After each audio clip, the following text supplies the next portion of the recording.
स्वागत है आपका स्टोरी पाह में, जहां हम आपके लिए लाते हैं डरावनी और रहस्यमयी कहानियां।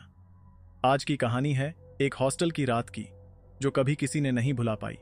तो चलिए शुरू करते हैं। यह कहानी है दिल्ली के एक पुराने कॉलेज के हॉस्टल की। इस हॉस्टल का नाम था विद्या विहार हॉस्टल। यह हॉस्टल बहुत पुराना था और कहते हैं कि यहाँ बहुत सी अजीब घटनाएं होती रहती थीं। पर आज हम बात कर रहे हैं हॉस्टल की उस रात की, जब वहां रहने वाले कुछ छात्रों की जिंदगी हमेशा के लिए बदल गई। यह रात थी 13 दिसंबर की।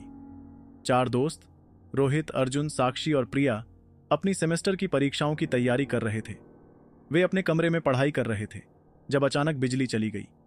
चारों ने सोचा कि यह कोई आम बात है और कुछ देर बाद बिजली आ जाएगी, लेकिन यह साधारण बिजली कटौती नहीं थी।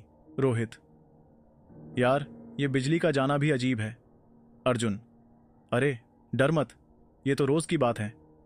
पर तभी उन्होंने सुना कि उनके कमरे के बाहर कोई धीरे धीरे चल रहा है। सबने एक दूसरे को देखा और उनकी सांसें तेज हो गईं। प्रिया: ये आवाज कौन कर रहा है?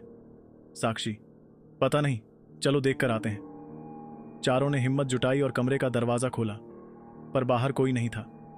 हॉल में अंधेरा छाया हुआ था और हवा में एक अजीब सी ठंडक थी।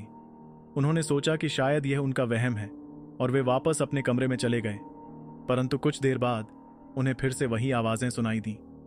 इस बार वे और भी डर गए थे। अचानक रोहित ने देखा कि उनके कमरे की दीवार पर किसी का साया था। सबने देखा और उनकी आंखें फटी की फटी रह गईं। वह साया धीरे धीरे बड़ा होता जा रहा था और ऐसा लग रहा था जैसे कोई उनकी तरफ आ रहा हो। चारों ने जोर से चीखना शुरू कर दिया और कमरे से बाहर भागे। बाहर आते ही उन्हें लगा कि वे किसी दूसरी दुनिया में आ गए हैं। हॉल में अजीब सी रोशनी और धुंध थी। चारों ने तेजी से भागना शुरू किया, पर वे जितना भागते हॉल उतना ही लंबा होता जा रहा था।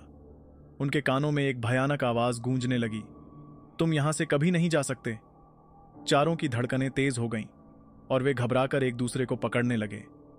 तभी रोहित ने देखा कि उनके सामने एक बूढ़ी औरत खड़ी है, जिसकी आंखें खून जैसी लाल थीं। वह धीरे धीरे उनकी तरफ बढ़ रही थी। चारों ने डर के मारे अपने आप को एक कमरे में बंद कर लिया। सुबह जब सूरज की पहली किरण पड़ी तो हॉस्टल के दूसरे छात्र उन्हें ढूंढने लगे, पर उन्हें वह कमरे में बेहोश मिले। जब उन्होंने होश संभाला तो सबने कहा कि उन्होंने जो कुछ भी देखा वह सिर्फ एक बुरा सपना था। लेकिन चारों जानते थे कि वह कोई सपना नहीं था, वह सच था। तो दोस्तों, यह थी हमारी आज की कहानी, हॉस्टल की एक रात।